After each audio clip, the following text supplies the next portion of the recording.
Brenda J. Lilly here from Creative Consultations. I just wanted to put out a small disclaimer before we launch into today's video that says I'm not a licensed therapist. I'm just here to engage, to encourage, and hopefully empower other artists to go out and live their art dream. So here we go. Enjoy the video. Good morning, everybody. Brenda J. Lilly here with Creative Consultations. It is Monday morning, June 10th, and it is time for the Monday Morning Kickstart. Like and subscribe if you like what you hear. Pass it on to friends if you like what you hear. Let's start a conversation today, and I hope you have a great week ahead. See you on the flip side.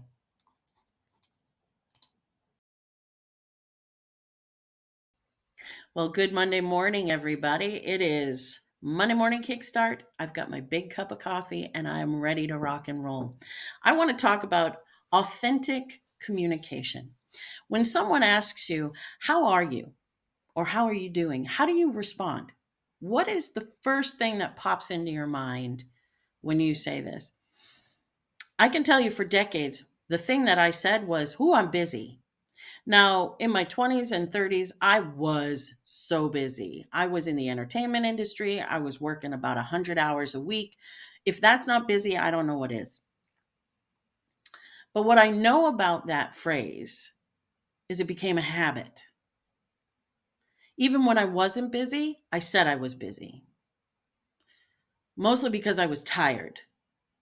And I didn't want to admit to people that I was tired because I didn't want them to think I was lazy or not able to handle whatever it is I was doing, whatever job I was doing. So I would just say busy. And it became a really big habit in my life. And I can honestly say now that it became a bad habit um, because I hid behind those words and it stopped communication. It stopped invitations. It stopped me from entering into society in any other way than work, right?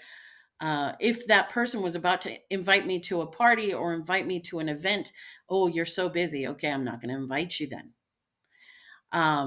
If they were going to invite me over for coffee, oh, you're so busy. I'll wait until you're not busy, which in my 20s and 30s really didn't happen. I was always busy. So what that phrase does is it shuts down conversation, it shuts down communication, and therefore it shuts down and stops relationships from growing and becoming something else. And so now here I sit years later and I wonder, what did I miss back then? What did I miss? Who did I miss? I'll never know. And so it's kind of a fruitless thought process, but it is intriguing because as I was looking at the way I communicate with people, I realized I'm very open. I'm very honest now. Back then, I was not. Now, I've shifted. And I shifted because I realized I no longer wanted to put up barriers between me and other people. I wanted to get to know people. I wanted to understand people. I wanted to be in relationships with people. And you can't do that if you're constantly putting up barriers. And so I had to gently start taking those walls down. And it felt so dangerous at first. It felt so scary. I think the first time, and I can't really remember the very first time I actually spoke authentically to that question, but I remember facial expressions, right? Especially in America, because in America, someone asking you, "How are you?" It's just a nicety. It's like saying, "Hey, how you doing?" It's like good morning or hello. That's what it is, right? It's a nicety. It's at best a wee conversation starter. At least, it's a hello.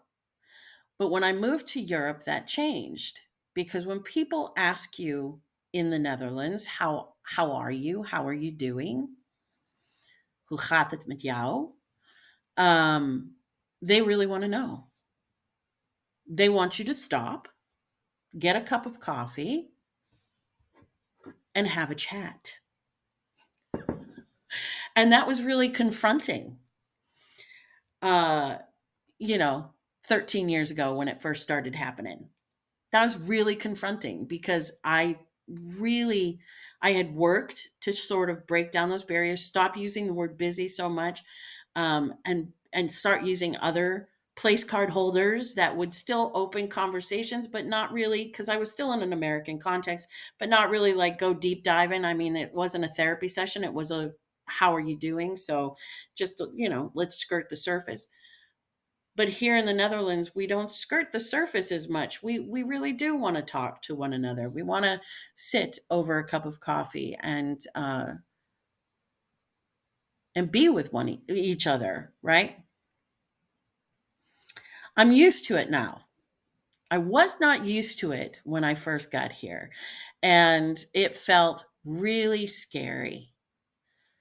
But then I got to know people because I started answering, and they got to know me, and relationships started growing. And as you grow in relationship with people, it becomes less scary to answer authentically or honestly. This week I was thanked no less than 3 times for being honest and open when I was communicating about what was going on with me. And that was shocking to me this week.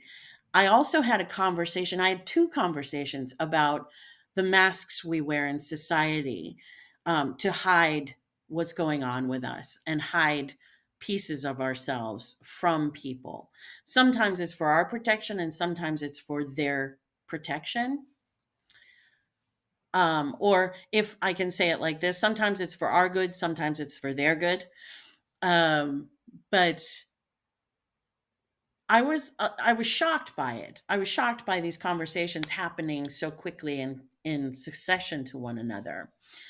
And it made me really become aware that people aren't used to communicating authentically. People aren't used to sharing themselves. We do a lot of sharing on social media nowadays, right? We share everything. We have YouTube channels, we have podcasts, we share everything we think. But really, I don't think that it's authentic. I think that everything we're sharing is what we want the world to think of who we are and how we are and what we're doing and how we're doing. It's our perceived reality rather than our actual reality. And so when you step outside of those boundaries and you communicate authentically, it's shocking to people, which then in turn shocks me. I mean, am I off base here? Am I wrong? Am I right? Comment below. Let's start a conversation about authentic communication and what you think of it. Um, in the context of society. Now, I'm aware that in social media it can be dangerous to share your real self with someone.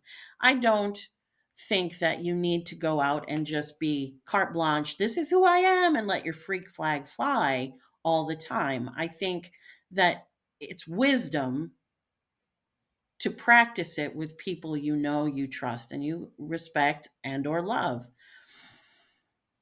because vulnerability with the wrong people can be harmful to your heart. So you have to be aware of who you're sharing it with.